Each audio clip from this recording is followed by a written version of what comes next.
Hello दोस्तों, Manoj math मस्ती YouTube channel पर आपका हार्दिक स्वागत है। और यदि चैनल पर नए हो तो चैनल को सब्सक्राइब करना न भूलें। जैसा कि हम पिछली वीडियो में संख्या पद्धति का बेसिक कंसेप्ट समझा था, आज हम उसका प्रश्नावली 1.1 समझेंगे कि प्रश्नावली 1.1 में किस प्रकार के सवाल दिए हैं। जैसा कि पहला सवाल कह रहा है कि क्या शून्य एक परिमेय संख्या है। क्या शून्य एक परिमेय संख्या है। प्रश्न संख्या 1 कह रहा है कि शून्य एक परिमेय संख्या है। परिमेय संख्या है। यह पूछ रहा है कि शून्य एक परिमेय संख्या है, तो हम शून्य को क्या परिमेय संख्या के रूप में लिख सकते हैं। जी हाँ, हम शून्य को परिमेय संख्या के रूप में व्यक्त कर सकते हैं, क्योंकि परिमेय संख्या का परिभाषा कहता है कि परिमेय संख्या जो होता है वह हमेशा p बाई क्यू के रूप में होता है, और q जो हो नॉट इक्वल क्या होना चाहिए, 0 होना चाहिए।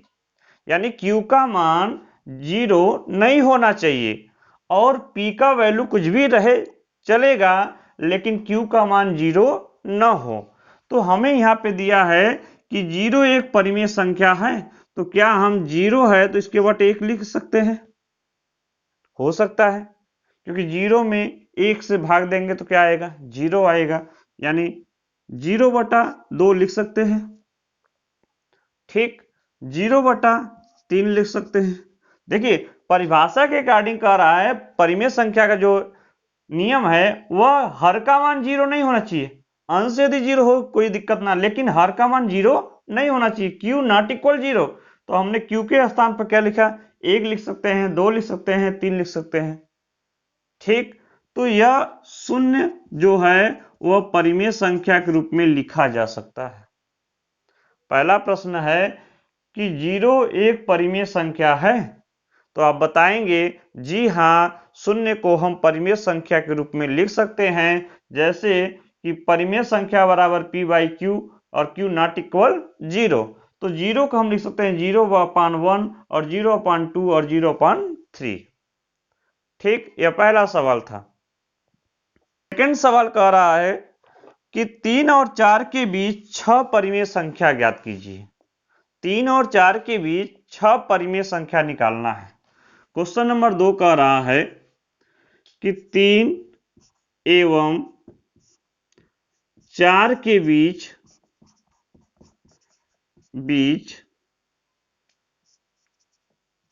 6 परिमेय संख्या निकालना है।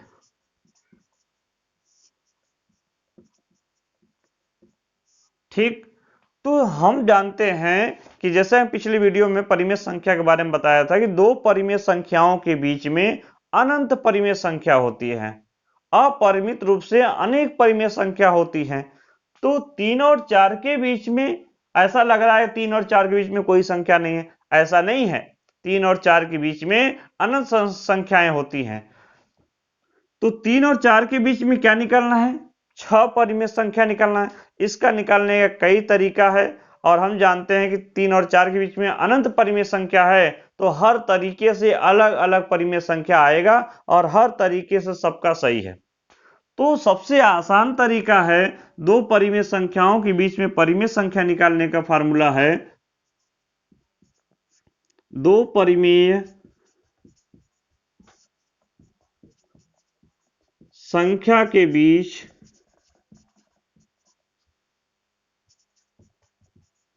अन्य परिमेय संख्या कैसे निकालते हैं। 1/2 ब्रैकेट में a प्लस b, जहां a और b पहली परिमेय संख्या और दूसरी परिमेय संख्या है। a पहली परिमेय संख्या और b दूसरी परिमेय संख्या है। तो आप इसी फार्मूला में लिखेंगे पहली परिमेय संख्या, या ऐसे लिख सकते हैं 3 एवं 4 के बीच पहली परिमेय संख्या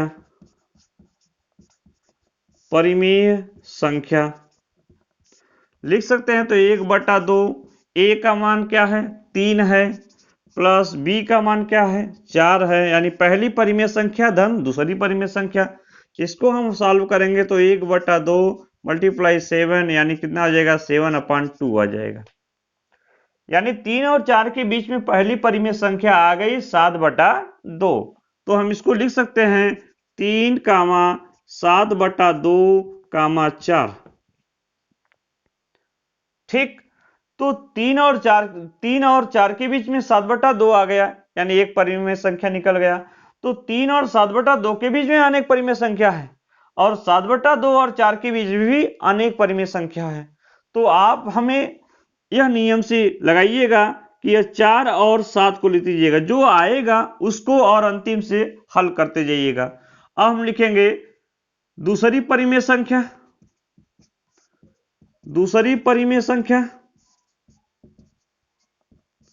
बराबर 7/2, यानी 1/2 फार्मूला में रहेगा, लिखेंगे 7/2 प्लस किससे लेंगे 4 से लेंगे, यानी जो भी आंसर आएगा, जो भी पहली दूसरी संख्या आएगी उसको और 4 से हम हल करते जाएंगे।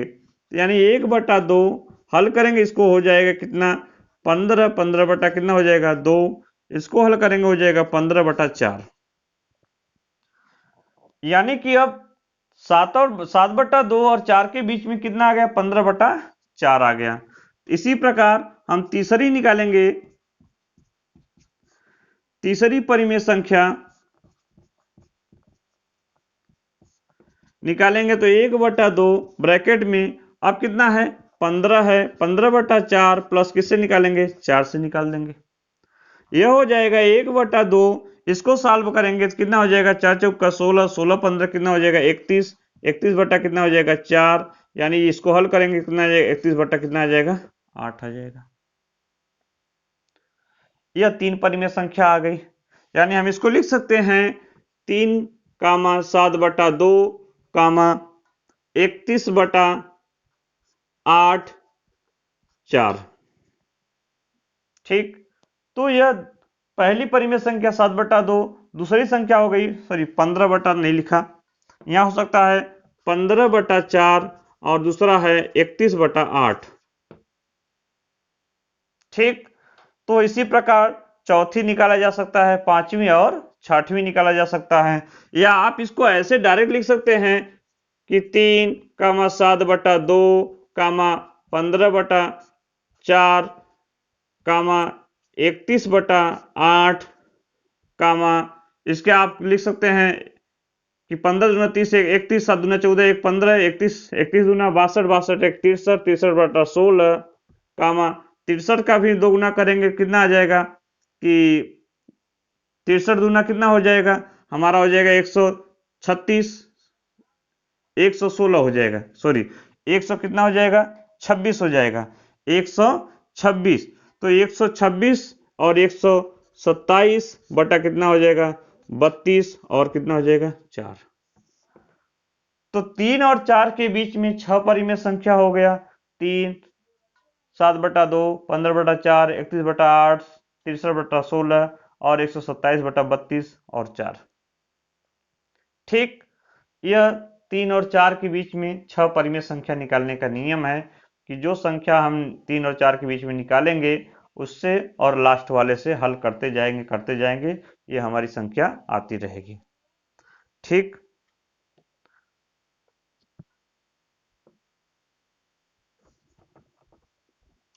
हम नेक्स्ट सवाल देखते हैं। इस सवाल में आप ध्यान रखें कि यह वाला फार्मूला बेस है, इस फार्मूले से आप सभी सवालों को यानी दो परिमेय संख्याओं के बीच में अनेक परिमेय संख्या निकाल सकते हैं।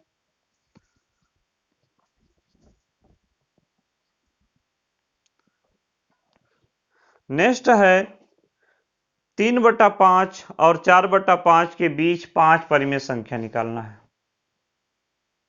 3/5 और 4/5, 3/4 और 4/5 के बीच में 5 परिमेय संख्या निकालना है। 5 परिमेय संख्या, ठीक, तो नियम वही रहेगा, पहला निकालेंगे तो क्या हो जाएगा 3/4, सॉरी 3/5 प्लस 4 कितना हो जाएगा 5 का मल्टीप्लाई करेंगे 1/2 से, हल करेंगे तो क्या हो जाएगा, इसको सॉल्व करेंगे 1/2, हल करेंगे कितना हो जाएगा 5 हो जाएगा, 4 3 7 हो जाएगा, यानी कितना आ जाएगा 7 कितना 10, कितना आ गया 7/10 आ गया। दूसरा निकालेंगे, हम डायरेक्ट लिख रहे हैं, डायरेक्ट लिखने का मतलब है कि वीडियो ज़्यादा लंबा हो जाएगा और कम समझ में आएगा, इसलिए हम शॉर्ट में कर रहे हैं। सेकंड निकालेंगे तो यह हमारा हो जाएगा, इस जो आ रहा है उससे लीजिएगा, यानी 1/2 ब्रैकेट में कितना हो जाएगा 7/10 और प्लस 4 कितना 5 हो जाएगा।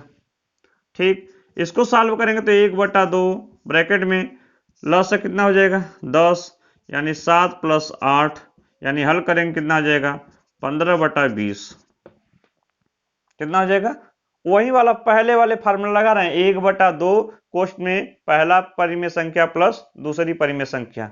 ठीक, तीसरा निकाल रहे हैं तो तीसरा क्या हो जाएगा, अब इसको लेंगे तो लेंगे 1/2 ब्रैकेट में 15/20 प्लस 4/5, जो आएगा परिमेय संख्या जो आता रहेगा उसको और अंतिम वाले से सॉल्व करिए। हालांकि इसका परिमेय संख्या निकालने का अनेक फार्मूला है और अनेक तरीका है, लेकिन यह सबसे आसान तरीका है कि जो परिमेय संख्या आ रहा है और उसको लास्ट से यूज कर सकते हैं। लिखेंगे 1/2, इसको सॉल्व करेंगे तो लास्ट से कितना आ जाएगा 20 आ जाएगा, यहाँ पे आ जाएगा 15 प्लस 16 आ जाएगा, इसको सॉल्व करेंगे तो हो जाएगा 31, 31 बटा कितना आ जाएगा 40 आ जाएगा। इसी प्रकार यदि चौथा निकालेंगे तो हम अंतिम वाला से लीजिएगा और अंतिम वाला यह वाला और यह वाला शॉर्ट करिएगा, तो यानी 1/2 ब्रैकेट में आ जाएगा 31/40 और प्लस 4 कितना 5 आ जाएगा, इसको सॉल्व करेंगे तो कितना हो जाएगा लस से कितना हो जाएगा 40 हो जाएगा, ये हमारा 31 और प्लस 8 चौक का 32 हो जाएगा, 32 हो जाएगा। इसको सॉल्व करेंगे 1/2 हो जाएगा और 32 से 31 कितना हो जाएगा 63, 63 बटा कितना हो जाएगा 40 हो जाएगा, यानी हल करेंगे कितना हो जाएगा 63/80 हो जाएगा। यानी यह पहला हो गया, या दूसरा या तीसरा और यह चौथा हो जाएगा।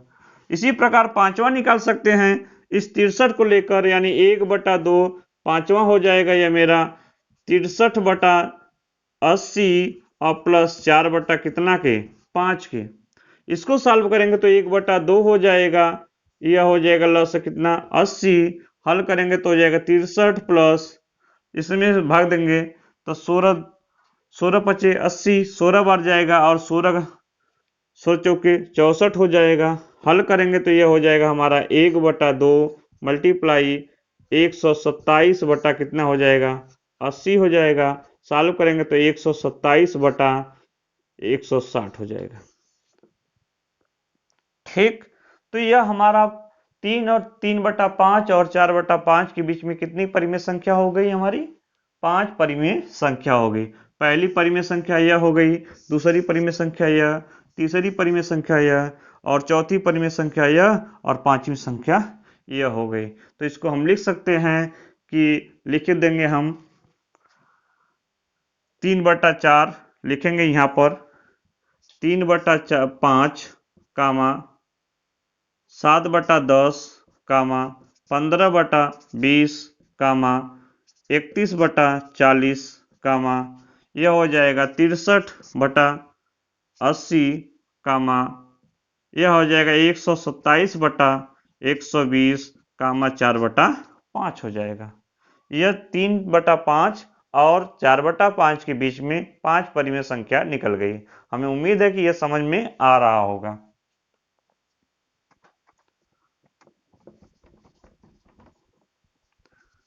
बस बेस कंसेप्ट इसका यही है कि 1/2 ब्रैकेट में पहली परिमेय संख्या धन दूसरी परिमेय संख्या, मूल फार्मूला यही है और इसी फार्मूले से यदि आप हल करेंगे तो सभी प्रश्न इसी प्रकार सॉल्व हो जाएंगे।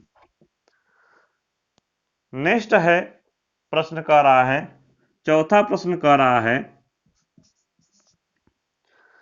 कह रहा है नीचे दिए गए कथन सत्य हैं अथवा असत्य हैं, कारण के साथ अपने उत्तर दीजिए। कह रहा है कि सत्य और सत्य देखना है। तो पहला सवाल है, कह रहा है कि प्रत्येक प्राकृतिक संख्या एक पूर्ण संख्या है। प्रत्येक प्राकृतिक संख्या क्या है? पूर्ण संख्या है, पूर्ण संख्या होती है। यह प्रश्न पूछ कर रहा है कि प्रत्येक प्राकृतिक संख्या क्या है? पूर्ण संख्या है। तो यह कथन बिल्कुल सही है। क्यों? क्योंकि प्राकृतिक संख्या का परिभाषा होता है, गिनती के सभी संख्याओं को क्या कहते हैं? प्राकृतिक संख्या कहते हैं। गिनती के सभी संख्याओं को क्या कहते हैं? प्राकृतिक संख्या कहते हैं। प्राकृतिक संख्या, प्राकृतिक संख्या कहते हैं। गिनती के सभी संख्याओं को क्या कहते हैं? प्राकृतिक संख्या कहते हैं। अब कह रहा है पूर्ण संख्या होती, सभी प्राकृतिक संख्या क्या होती है? पूर्ण संख्या होती है। तो पूर्ण संख्या का परिभाषा पिछली वीडियो में हमने समझा रखा है कि प्राकृतिक पूर्ण संख्या किसे कहते हैं? प्राकृतिक संख्या के परिवार में जीरो को सम्मिलित कर देते हैं तो वह बना संख्याओं का परिवार क्या कहलाता है? पूर्ण संख्या कहलाता है। तो इसमें यदि हम जीरो को इंक्लूड कर दें तो हो जाएगा 1 2 3 4 और 5, ऐसे ऐसे करेंगे। तो देख रहे हैं कि यहां पे क्या है? प्राकृतिक संख्या है, प्राकृतिक संख्या है, और इसमें क्या इंक्लूड हो गया है? जीरो इंक्लूड हो गया है। तो यह क्या बन गया? पूर्ण संख्या हो गया।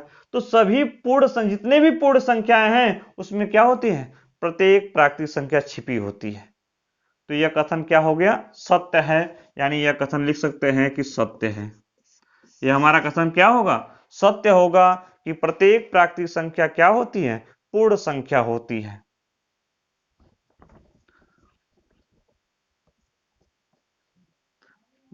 नेक्स्ट कथन है कि प्रत्येक पूर्णांक एक पूर्ण संख्या होती है। प्रत्येक पूर्णांक, अब हमें पूर्णांक के बारे में समझना है। पूर्णांक संख्या क्या होती है? हम जानते हैं कि 0 1 2 3 यानी धनात्मक और ऋणात्मक, -1 -2 -3, धनात्मक और ऋणात्मक पूर्ण संख्या सहित संख्याओं को क्या कहते हैं? पूर्णांक संख्या कहते हैं। जिसमें धनात्मक हो और ऋणात्मक हो और इसमें क्या इंक्लूड हो? जीरो इंक्लूड हो, तो सभी संख्याओं को क्या कहते हैं? पूर्णांक संख्या कहते हैं। अब प्रश्न कर रहा है कि सभी प्रत्येक पूर्णांक पूर्ण संख्या होती है। तो पूर्ण संख्या बस इधर से इतना होता है, यह हमारा पूर्ण संख्या है, और न कि यह पूर्ण संख्या है। तो पूर्ण संख्या जीरो से शुरू होता है, 0 1 2 3। यह पूर्णांक में माइनस भी है। तो यह कथन क्या होगा? असत्य होगा, असत्य होगा। क्यों? क्योंकि प्रत्येक पूर्णांक पूर्ण संख्या नहीं हो सकता, और या प्रत्येक पूर्ण संख्या पूर्णांक संख्या हो सकता है।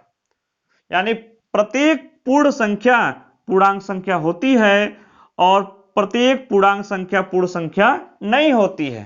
तो यह कथन क्या हो गया? असत्य है। ठीक, नेक्स्ट कथन देखते हैं कि सत्य होता है अथवा असत्य होता है। प्रत्येक परिमेय संख्या एक पूर्ण संख्या होती है।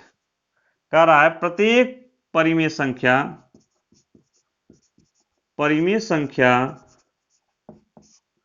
पूर्ण संख्या होती है, पूर्ण संख्या होती है। ठीक, तो प्रत्येक परिमेय संख्या, जैसे हम लिखें 1/3, तो यह हमारा क्या है? परिमेय संख्या है। जो परिमेय संख्या p/q के रूप में होता है वह क्या कहलाता है? परिमेय संख्या कहलाता है। और q का मान 0 ना हो तो परिमेय संख्या 1/3 है। ठीक, लेकिन यह पूर्ण संख्या नहीं है, क्योंकि यदि हम इसका 1/3 का भाग दे तो आएगा 0.333 ऐसे आता जाएगा, और यह पूर्ण संख्या नहीं है, यह पूर्ण संख्या नहीं होगा। तो हम लिख सकते हैं यह कथन क्या है? असत्य है। यह कथन क्या है? असत्य है। तो प्रत्येक परिमेय संख्या पूर्ण संख्या नहीं होती है। प्रत्येक परिमेय संख्या पूर्ण संख्या नहीं होती है। और प्रत्येक पूर्ण संख्या परिमेय संख्या हो सकती है। यदि इसी का उल्टा पूछे तो यह कथन क्या होगा? सत्य होगा। लेकिन यह प्रत्येक परिमेय संख्या पूर्ण संख्या पूछ रहा है तो यह कथन क्या होगा? असत्य होगा। आज के लिए बस इतना ही। यदि वीडियो अच्छा लगा हो तो लाइक एंड सब्सक्राइब करना ना भूलिएगा। जय हिंद।